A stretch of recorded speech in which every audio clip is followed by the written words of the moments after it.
அனைத்து சமைக்கும் கரங்களுக்கும் விஜி ஸ்பைஸ் கிச்சனின் அன்பான வணக்கங்கள். இன்றைக்கி நம்ம கிச்சனில் நம்ம பார்க்க போகிறது பூரியும் மசாலாவும் எப்படி செய்யலாம்னு சொல்லிட்டு பார்க்கலாம் வாங்க. முதல்ல நம்ம மசாலா செய்யலாம். அதுக்கு தேவையான பொருட்களை எல்லாம் இங்கே எடுத்து வச்சுருக்கேன். நம்ம செய்யும்போது போக போக அது என்னென்னு சொல்லிட்டு பார்க்கலாம். முதல்ல நம்ம உருளைக்கிழங்கு 5 உருளைக்கிழங்கு எடுத்துக்கலாம். அந்த உருளைக்கிழங்கை நல்லா தண்ணியில் வேக வச்சு தோலை எடுத்துட்டு மசிச்சு வச்சுக்கலாம். ரொம்ப மசிக்கணும்னு இல்லை, ஆனால் ஒரு அளவுக்கு மசித்து எடுத்து வச்சுக்கலாம். இப்போ நம்ம அடுப்பில் கடாயை வச்சு எண்ணெய் ஊற்றிக்கலாம். கடலைப்பருப்பு போட்டுக்கலாம். உளுந்தம்பருப்பு போடக்கூடாது. இதுக்கு கடலைப்பருப்பு தான் நம்ம இதுக்கு சுவையாக இருக்கும். அது கூட கடுகும் போட்டு தாளிச்சிக்கலாம். இப்போது சோம்பு 1/2 டீஸ்பூன் எடுத்திருக்கேன்.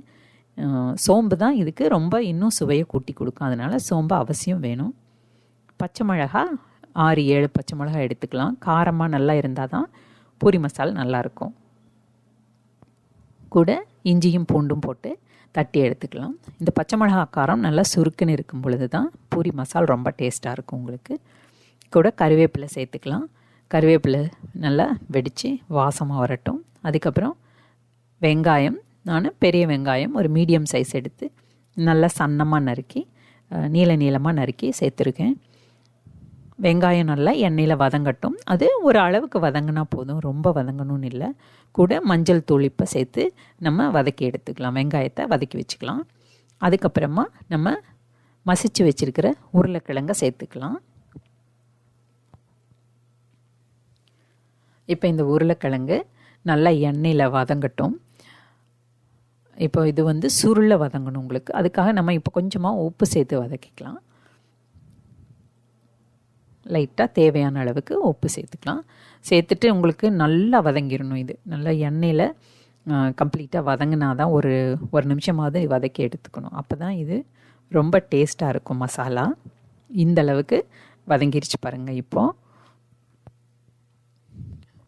இப்போ நம்ம தண்ணி கூட சேர்த்து கொஞ்சம் கொதிக்க வச்சுக்கலாம்.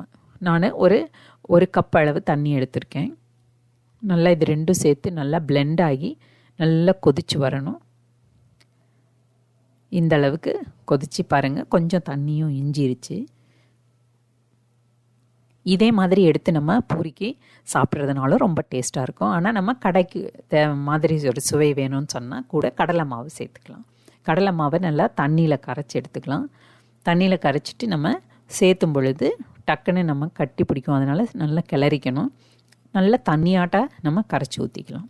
இந்த தண்ணி பத்தாது, அதனால் இன்னும் கொஞ்சம் ஒரு கப் தண்ணி சேர்த்துக்கிறேன். இது கூட நல்லா கிளறி விட்டுக்கலாம். நல்லா கொதிக்கணும். கடலை மாவு நல்லா கொதித்து அந்த பச்சை வாசம் போகிற வரைக்கும் நல்லா வெந்துக்கணும். அதுக்கு தேவையான அளவு இப்போ கூட கொஞ்சம் உப்பு சேர்த்துக்கலாம். நம்ம பாருங்கள், இப்போ ஒரு நிமிஷத்துக்கு மேலே நல்லா கொதிச்சிருச்சு.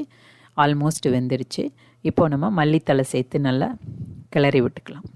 மல்லித்தலையும் சேர்த்து கிளறி விட்ட பின்னாடி இப்போ நம்ம தக்காளி பழத்தை சேர்த்துக்கலாம். தக்காளி பழம் நம்ம முன்னாடியே சேர்த்துனோன்னா நீங்கள் பார்த்தீங்கன்னா பூரி மசால் கொஞ்சம் புளிக்கும் உங்களுக்கு. அதனால் இப்போ சேர்த்துனா போதும். ஒரு 30 செகண்ட்ஸு தக்காளி பழத்தோடு நம்ம சேர்த்து கொதிக்க வச்சா போதும். சுவையான சூப்பரான மசாலா நம்ம கடையில் சாப்பிட்ற மாதிரியே ரொம்ப டேஸ்ட்டாக இருக்கும். நமக்கு அந்த சுவை வேணுங்கிறதுக்காக தான் இந்த கடலை மாவு உங்களுக்கு. இப்போ வாங்க பூரி எப்படி செஞ்சு எடுக்கலாம்னு சொல்லிட்டு பார்க்கலாம்.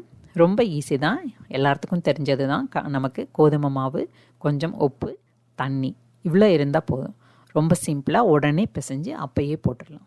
உப்பும் மாவும் நல்லா மிக்ஸ் பண்ணிக்கணும். இல்லைன்னா அங்கங்கே உப்பு நமக்கு தெரியும் நமக்கு. ஸோ கரெக்டாக எல்லா இடத்துலையும் வர மாதிரி மிக்ஸ் பண்ணிவிட்டு தண்ணி எடுத்து பிசைஞ்சிக்கணும். தண்ணியை நம்ம நடுவில் ஊற்றி கொஞ்சம் கொஞ்சமாக எல்லா மாவையும் சேர்த்து பிசைஞ்சிக்கணும்.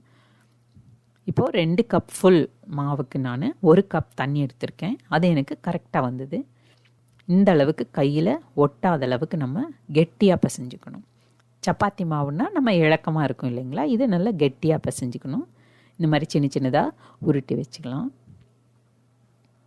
யாருக்கெல்லாம் இந்த மாதிரி நல்லா ரவுண்டாக தேய்க்க வருதோ அவங்களுக்கெல்லாம் என்னோடய பெரிய வணக்கங்கள். இது ஒரு அளவுக்கு வரும் நான் தேய்க்கிறது. 2 பக்கம் வரமாவு தொட்டு ரொம்ப தின்னாகவும் இல்லாமல் ரொம்ப திக்காகவும் இல்லாமல் நம்ம தேய்ச்சி எடுத்துக்கலாம். அப்போ தான் பூரி நல்லா உப்பி வரும். ரொம்ப அழுத்தி தேய்க்கக்கூடாது தேய்க்கும்போது. எண்ணெய் நல்லா காஞ்சிடணும். அப்போ தான் பூரி உடனே போட்ட உடனே இந்த மாதிரி உங்களுக்கு மேலே வரும். இப்போ லைட்டாக அப்படி அமுத்தி விட்டுடணும் நம்ம எண்ணெய்க்குள்ளற.